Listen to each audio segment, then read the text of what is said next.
This is a demonstration for the Sundance board, the SMT166, which is the Flextile board.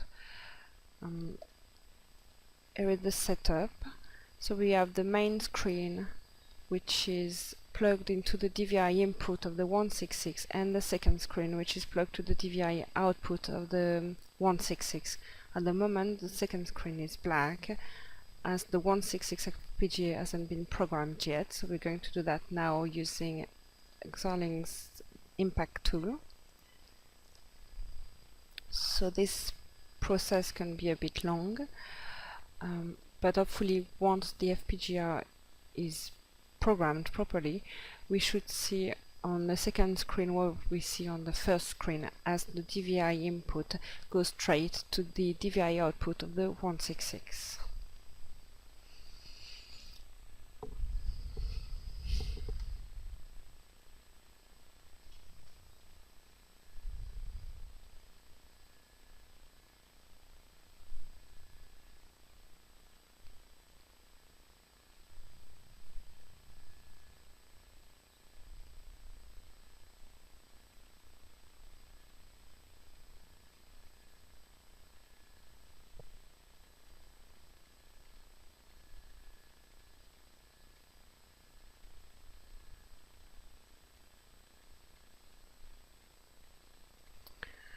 So now the FPGA is programmed properly, and we can see that, as expected, what we see on screen number 1, so the DVI input, is reproduced on screen number 2, which is plugged onto the DVI output of the 166.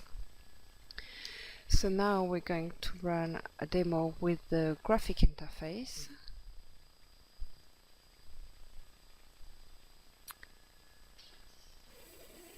So I'm opening the executable for that.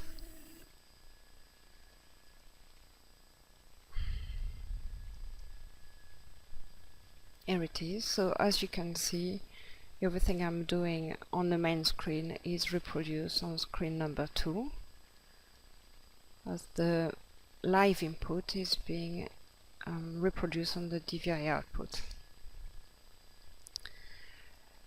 So with this graphic interface, we can load an XML file. So we are going to open the XML file first to have a look at it. So let's open this one, for example. Okay, it's pretty simple. In this XML file, you can just add, for example, the IP address or the port number to connect to the SMT166. Also, you can write as many commands as you need to send the 166.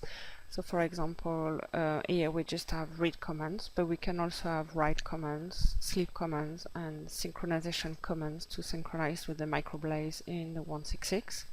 So for the read command, the parameter we need is to pass the address where to read the data from, and also the size of the data we want to read. So here we have a lot of 4 bytes reads, because they may need to read the status register of the 166. The last read here also have as a parameter a file. That means once the data are read, they will just be saved directly to a file. So let's load this command and see what it does. So we're going back to the graphic interface, in File, Load File, and select the command file we just saw. So as soon as we load the command file, all the commands are displayed on the graphical interface. We have the possibility to just send each command one by one, or send them all together. Also, if there is a mistake in any of the command, or we want to modify the command, it's possible to select it and change it, edit it. I'm not going to do that in this example. So let's send all of them. Okay, so everything has been successful. All the command has been sent and received, as we can see in this log file. So in this log we can just see what has been sent and the answer back from the 166. For example, the first read command was to just read the number of lines and the width of the image display.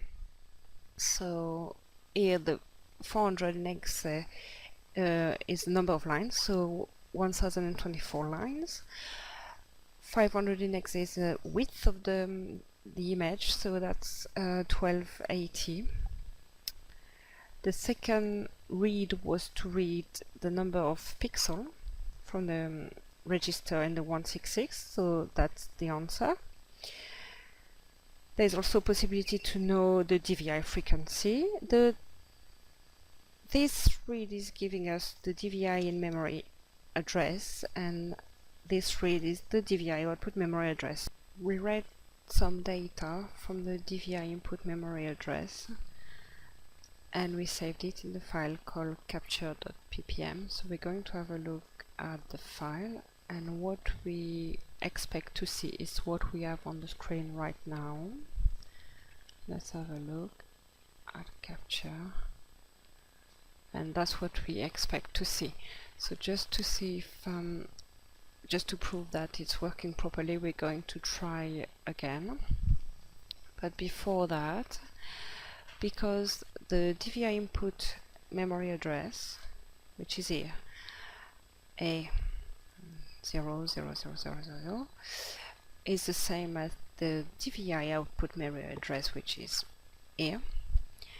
Just to make sure we're actually reading the DVI input memory address properly, we're going to just change the DVI output memory address. To do so, we're going to add a write. So a write to this registry. So I know the correct registry because I had a look at the data sheet for the FPGA firmware. We're going to write the new address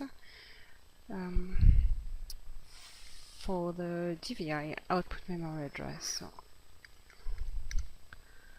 there we go. Send the data. The data has been set properly. I just want to read it, and hopefully now we should read the new address. Here it is. So we're going to do the same read as before on the DVI input memory address. I'm going to put a new picture. Here it is. That's quite nice. Let's have the webcam here.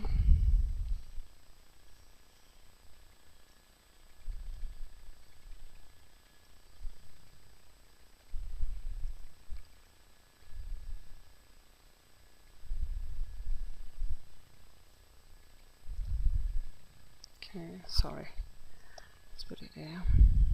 So we can see properly that's the input image, and we are going to, yeah, here it is, and we are going to try to read it. So I'm selecting again the read, the same as before, send it. This is done, and we're going to look at the file capture, and hopefully we should see what we have on this screen.